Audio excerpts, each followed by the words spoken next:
आखिर ऐसा क्या होता है जहाँ हज़ारों लोग सुबह-सुबह जो अपनी इंडिविजुअल लाइफ़ बेहतरीन लाइफ़ जी रहे होते हैं, जिनको कोई मतलब नहीं होता औरों की ज़िंदगी से, सडन एक जगह पर इकट्ठा होते हैं और जो तैयार है पुलिस के water cannons, lathicharge, tear gas का सामना करने के लिए और एक ही आवाज़ में, एक ही नैरेटिव लेकर चलते हैं। इसके पीछे हम कॉग्निटिव न्यूरोसाइंस या सोशल साइकोलॉजी को समझते हैं और समझते हैं आखिर प्रोटेस्ट में दिमाग के फंडामेंटल लेवल में क्या चेंजेस हो रहे हैं। आपके साइकोलॉजिस्ट हुए हेनरी टचफिल्ड, उनका एक आइडिया है सोशल आइडेंटिटी थ्योरी। उन्होंने प्रपोज किया कि नॉर्मल डेज में हम मीम मोड पे होते हैं, मतलब मेरा पैसा, मेरा घर, मेरा करियर, मेरा एग्जाम, मेरी लाइफ। लेकिन जब आपको लगता है कि आपकी कम्युनिटी या आपका ग्रुप एक थ्रेट से सफर कर रहा है, जैसे इस कंडीशंस में स्टूडेंट सफर कर रहे थे पेपर लीक की वजह से, तो आपके ब्रेन में एक कॉग्निटिव फ्लिप होता है जिससे आपकी इंडिविजुअल आइडेंटिटी खत्म हो जाती है और आप एज अ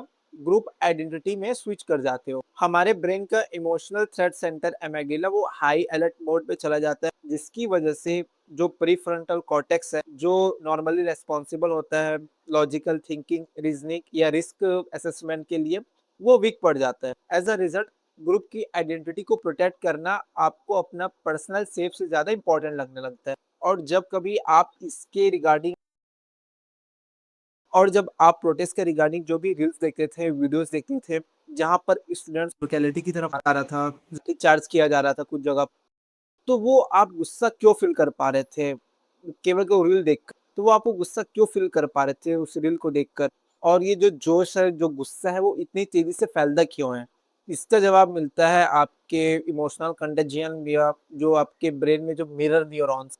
और जब आप किसी क्राउड में खड़े होते हैं और आपके बराबर कोई व्यक्ति आकर ज़ोर से नारे लगाता है, चिल्लाता है, तो जो आपके ब्रेन के जो मिरर न्यूरॉन्स हैं, वो इंस्टिंक्टिवली आवाज़ का जो वॉइस पिच है, फेशियल एक्सप्रेशन है, उसको कॉपी कर ले। किताब का नाम है thinking fast and slow by Daniel Kahneman. अगर उनके टर्म्स में कहे तो भीड़ में या क्राउड में जो सोचने का जो सिस्टम वो होता है, वो सिस्टम 1 की तरफ स्विच हो जाता है रादर देन सिस्टम 2। जो सिस्टम 1 होता है वो फास्ट इमोशनल के बेसिस पे सोचता है, डिसीजन लेता है। वक़्त ऑक्सीटोसिन जो एक तरीके का बॉन्डिंग हार्मोन है, वो उस क्राउड के बीच में डीप टुगेदरनेस का एक फीलिंग क्रिएट करता है और आपको लगता है कि मैं अकेला नहीं हूँ, ये सब मेरे अपने हैं। और इसी वजह से आपने देखा होगा कि प्रोटेस्ट में लोग एक दूसरे की भी हेल्प कर रहे थे, जब प्रॉब्लम आ रहा था तो सपोर्ट कर रहे थे। और इसीलिए कहा जाता है कि लोग भीड़ में एक तरीके से भीड़ की तरह बिहेव करते हैं रादर देन इंडिविजुअल। लोग जब एक बड़े क्राउड या भीड़ का हिस्सा बनते हैं तो वो एक कंडीशन एक्सपीरियंस करते हैं जिसको हम आज के मॉडर्न साइकोलॉजी में डी इंडिविजुएशन कहते हैं। क्राउड में आपको एनोनिमिटी मिलती है, इसी वजह से आपकी जो पर्सनल सोशल इनहिबिशन है वो टेम्पररी लेवल पे खत्म हो जाती है। सोशल साइकोलॉजिस्ट जोनाथन हैडेट ने अपनी किताब द राइटियस माइंड में इसी कंडीशन को या इसी फिनोमेना को द हाइव स्विच कहा है। जैसे मधुमक्खियां अपने छत्ते को बचाने के लिए अपने एज अ सेल्फ को भूल कर खुद को सेक्रीफाइस करने के लिए रेडी रहती है, वैसे ही इंसान भी एक्सट्रीम मोरल आउटरेज में एक सिंगल कलेक्टिव ऑर्गेनिज्म की तरह एक्ट करते हैं। हम ह्यूमंस बायोलॉजिकली वायर्ड है फेयरनेस के लिए, रेसिप्रोसिटी के लिए। जब हम किसी सिस्टम में एक मेहनत इन्वेस्ट करते हैं तो हम उससे एक फेयर आउटकम की एक एक्सपेक्ट करते हैं।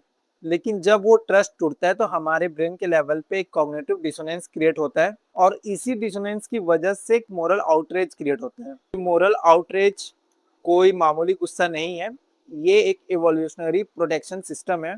इवोल्यूशनरी बायोलॉजी कहती है कि जब लोग ट्राइब्स में रहा करते थे तो उनके मेंबर जब कभी धोखा देते थे या चीट करते थे तो उनको पनिश किया जाता, ताकि ट्राइब्स की जो सर्वाइवल है वो अच्छी तरह बने रहे। सड़कों पर जो आउटेज देखते हैं वो उसी ही इवोल्यूशनरी